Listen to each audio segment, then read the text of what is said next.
Did you know that English can be really funny sometimes? In this lesson, I'm going to introduce you to 8 business verbs, which are actually body parts, okay? And you're saying like, what? Really? How can that be?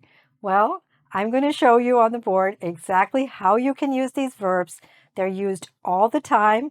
And yes, they represent different body parts, but that's not what we mean when we use them.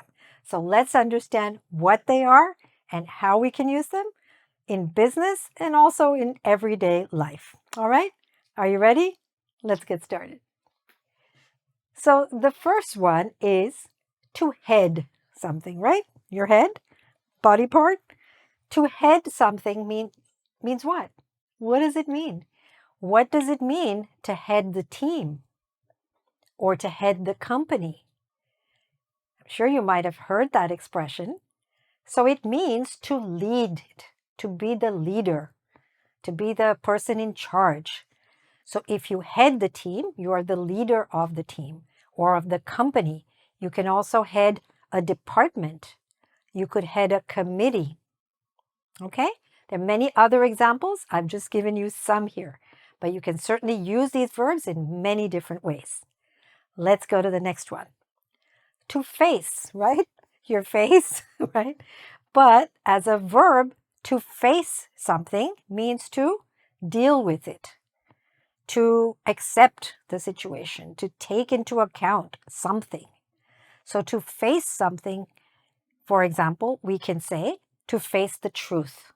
You need to face the truth of what has happened. Or you need to face the reality. You need to face the facts. You may wish to keep this company, but it's losing a lot of money. Okay? You need to face the consequences, the results, the effects of your actions. Okay? So to face something means to deal with something, usually something not very pleasant, something difficult. All right? Good. Next, to back, right? Your back. So what does it mean to back your employees? What do you think? It means to support them. Your back supports you, right? So when you back somebody or something, you are supporting that. So you could support your employees. You could support the idea or an idea. You could support the decision. You could support a policy. All right? So you could support a person or a thing or an organization, etc. Okay? Got it? Good. Next, to hand somebody. Okay? So you can hand someone an award. What does that mean when you hand someone an award? You give it to them, right? You give them an award. But it's not only an award. You could hand somebody anything, all right? So for example, when you go to the restaurant, after you've finished eating, the waiter hands you the bill and then you have to pay. So you could hand someone the bill. You could hand over the money or hand over some money to someone. You could hand over control to someone. Okay? All right, so these are just some of the many ways in which we use these 4 verbs, which are all body parts. And next, we're going to look at 4 more interesting body parts that function as verbs. So the next word is to shoulder, right? To shoulder. To shoulder means to accept the responsibility for something. For example, to shoulder the cost of something, of an event, for example. To shoulder the burden. Burden is like the weight of something. Could be something emotional, basically emotional. The heaviness of some situation. To shoulder the burden. To shoulder the expenses of an event or of a purchase. To shoulder the responsibility to do something, okay? So to shoulder again means like to take on the responsibility for something, usually not something good, something that's difficult or unpleasant. All right? Next, we have the verb to voice, right? To voice. You can voice or express your opinion. You could express or voice your concerns. You can voice your objections. Or you could voice complaints. Your objections are what? When you say, no, but I don't think that's right, but this is how you should do it. Okay, this is when you voice your objections to something. I do not agree. I object. Or complaint is when you say this was not good and this is why. So you're complaining about something. So you could voice your opinion, your concerns, your objections, your complaints. Okay? So these are some examples. But basically, to voice means to express. Next, we have the unusual verb to stomach, right? This is your stomach. To stomach something means to be able to bear something difficult, to be able to stand it, to stand the difficulty of it, to bear the difficulty of something.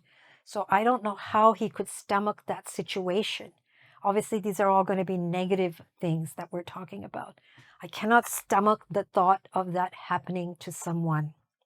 I cannot stomach the idea of somebody doing something like that. Or I cannot stomach the violence in that movie. Or something like that. Okay? Whatever difficult situation is, you might say, to stomach something. How can you bear it? All right?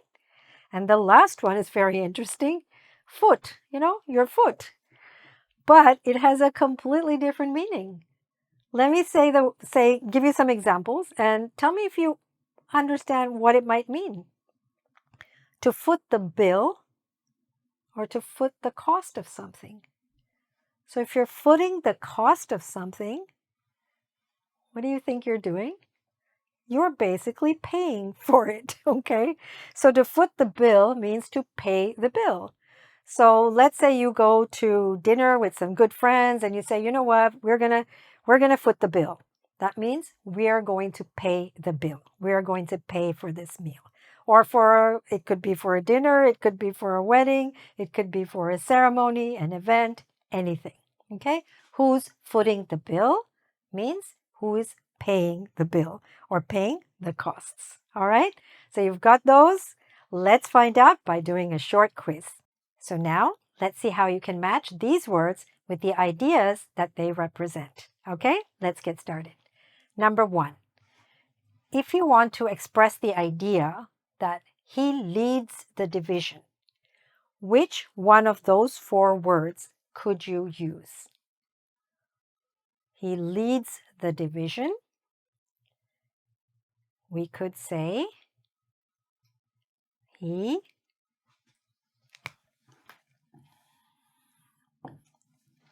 heads the division, right? To head means to lead. Very good. Number 2, they have to accept the situation. How else could we say that? They have to. If you need some time, just pause the video, take your time, match them up, or else, let's continue. They have to face the situation. Okay, to face a situation means to accept something difficult. Next, we supported the decision. How else could we say that?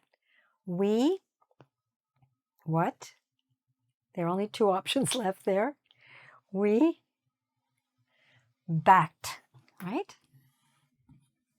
We backed the decision. Now you see that I'm changing the verb. If it's in the past tense, then I'm using the past tense form, right? And the last one, therefore, is she gave us our certificates. We could say she, what?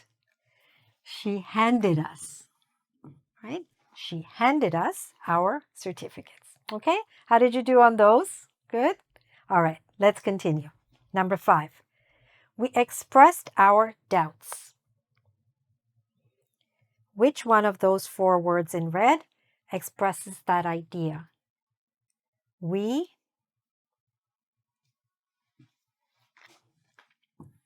this one. We voiced, right? We expressed, we voiced our doubts. When you have a doubt, you're unsure about something. You're not sure. Number 6, they must take responsibility. How could we say that? They must. It's this one. Shoulder the responsibility. All right? Remember, shoulder. Next, the company will pay the cost. What will the company do? The company will foot the cost. Remember those expressions? Foot the cost, foot the bill. Probably foot the bill is the most common expression that people use. Foot the bill means pay the cost also, or foot the cost. All right? And therefore, the last one, I can't bear the thought of war. I can't. It's the one that's left. I can't stomach. I can't stomach the thought of war. Okay? All right, how did you do on those? If you'd like to do a little more practice to make sure that you've really understood them and that you can use them confidently and also understand them when other people use them, please go to our website at www.ingvid.com. There you can do a quiz on this. And of course, feel free to check out thousands of other videos that we have available, classified, okay, in different sections. So you can find the level you're looking for and the subject area you're looking for. All right. Thanks very much for watching and all the best with your English. Bye for now.